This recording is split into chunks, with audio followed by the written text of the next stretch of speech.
Happy humans! It's Tuesday. Choose you, choose me. Tuesday. Charot.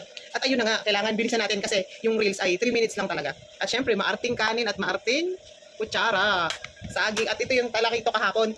Panga naman to ngayon. Di ba yung ulo kahapon? Chinorva ko. At syempre, may nagtitinda sa page. Kay Sis Marie. Shout out. Ayan, order ako ng langka. Syempre, alam mo na, probinsyana. Mahilig sa mga gata-gata. Gata-gata. Ayan. Ito lagayan natin. At ayun, syempre, bilisan lang natin. Ilang minutes, ilang seconds na yan. Kailangan lang, 3 minutes lang kasi yung pang reels. So yung iba, ina-upload ko na sa YT ko. May YT din naman no? May nanonood naman, pailan-ilan lang. Pero okay na yun. Bumili ako nito, dalawang, langka, ginatang langka. Masarap kasi siya magluto. Kaya bitinitin niya sa page. Saka dilis. Gusto to ni Adam. Ayan, dilis. Dalawa binili ko. Ukoy yata to, yung parang ukoy. Ayan, yung mga ayan, ganyan. Yung parang dulong. Dulong pala yan. Tapos ayun, kain na. Siyempre, nag-pray na tayo.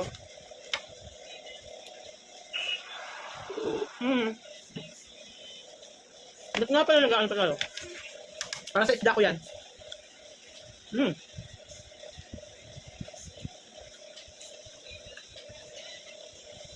Andito pa yung sabi ko sa inyo yung 600 plus siguro mga 650, 670. Nahalaga ng kalakito. Siguro mga 2 to 3 days ka namin kakainin, o diba? Pag sa-Jollibee yan, okay, halabas na kumain. Kulang pa yung mo, hindi ka pa halos nabusog sa 600. Pero dito, solid. Yun yung pinagkaiba niyang sakain ka sa labas. Sakain kanin namin, sobrang ganito rin yung kanin nila mama. Swimming kami. At syempre din na, huwag kasi aalis ng kape. First meal ko lang to. Hindi naman ako kumain. Kasi, 9 AM na yata ako nagising. Masama ang masama ang lagay. Masama ang lagay. Nag-overthink na naman ako. Kaya nag-overthink. Ayan. Dito sa luto niya, sa mataas kasi yung salt ko talaga. Katamtaman lang. Nandun pa rin yung kagat na pero para sa akin matabang siya. Good. Yung luto nito ni Sis Marie parang goods pong para sa lahat. Ito yung mga ata-yata to. Hindi pala laman. Laman ng panga.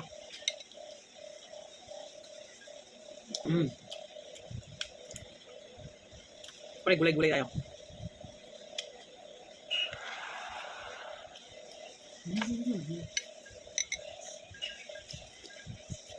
Yung bigas pala namin, yung kanin. Yung kulay blue.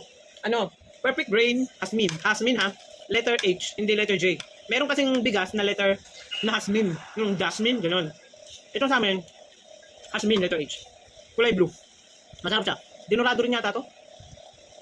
Mura lang, 1-1. 25 kilos. Mas mahal pa sa namin, diba? 25 kilos, 1-1. Yung pagkain ng pusa ko, 1,720. 20 kilo. Isang buwan din nilang konsumo yun. Kasama na yung mga stray cat. Kasama na yung mga stray cat ko na pinapakain sa labas. Naglalagay ako isang takal sa umaga, isang takal sa Pumupunta sila dyan. Pag yung si Selong ko ay wala sa mood, niyayaw-yawan niya yun. Naabol na kina-hour niya. Pero, pag nasa mood naman, wala, dinitid na lang. At nga pagkain niya yung langka niya, may dilis. May mistison dilis.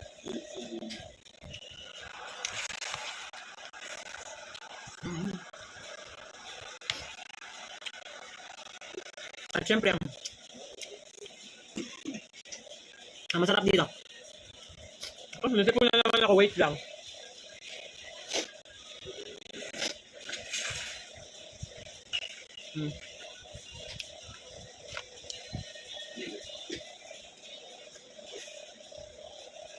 Si Adam sasabay na lang sa daddy na mamaya kumain. Kasi outing na naman yung daddy natin. Siyempre hindi natin nakawakan kasi siyempre marumi yung. Eh dapat naka-inarte yung kamay. Dapat nakaganito. Yung panghawak lang natin sa food. Yan.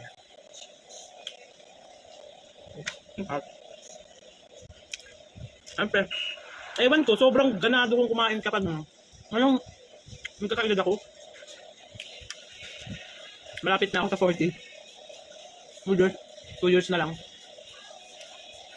Ano? Mas ano ko, mas ganado akong kumain sa isda. Lalo pag isdang araw. Sa amin kasi sa Laguna. Siyempre, puro tabang doon. Sige, nag-message ang kapatid ko, ate, uwi po kami kila Neil. So, wala pa rin akong katulong kumain nitong ano. Nakain naman si Daddy Foreman nito. Tsaka si Adam, pinakain ko naman. Si Adam kasi sabaw lang at saka gulay. Ayaw talaga yung fish. Ano? Magalaro. Almusal na siya. Ang ano pala, ano? Yung anak ko na yung laro nung mapapanga. Ang tawag doon, Roblox na ako. Bakasyon niya. Kung kailan sino bakasyon, nagpabili ng bike, hindi na nagbabike. Hapon na lang siya ng cellphone. Wala eh. Madami pa naman ako in-order na gulay. Kasi akala ko uwi dito yung kapatid kong maasin. Hindi siya luwawin niya.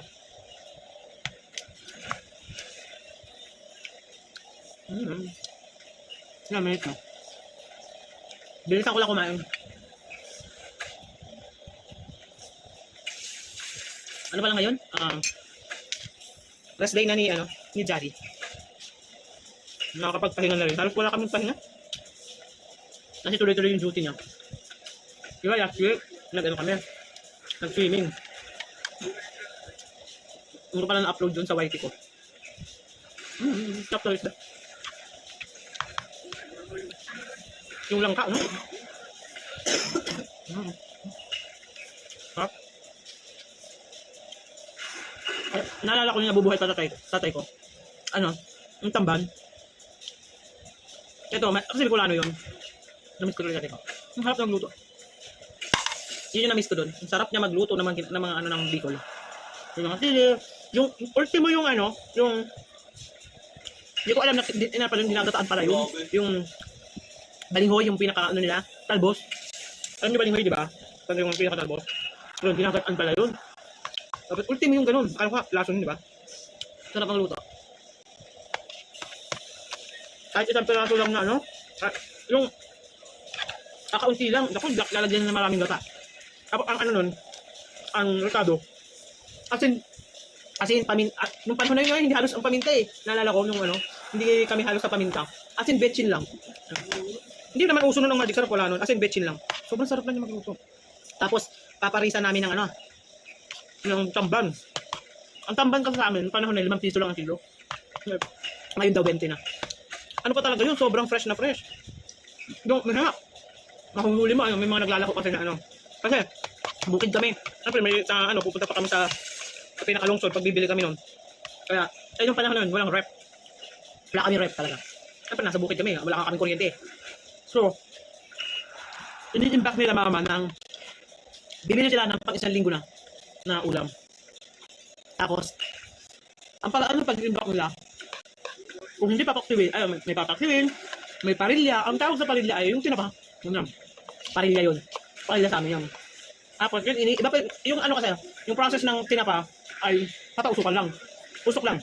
Ang inihaw ay di ba? May baga na parang inihaw na mismong iihaw mo doon. Pamaga. So yun kasi usok lang. Tapos, ayun, ganun. Yung iba naman aasinan. Diba? May mga 10 kilo. Aasinan yung gayang. Papat-papat ninyo. Nilulutuin, may adobo, paksiw, tapos tinapa, tapos inasinam.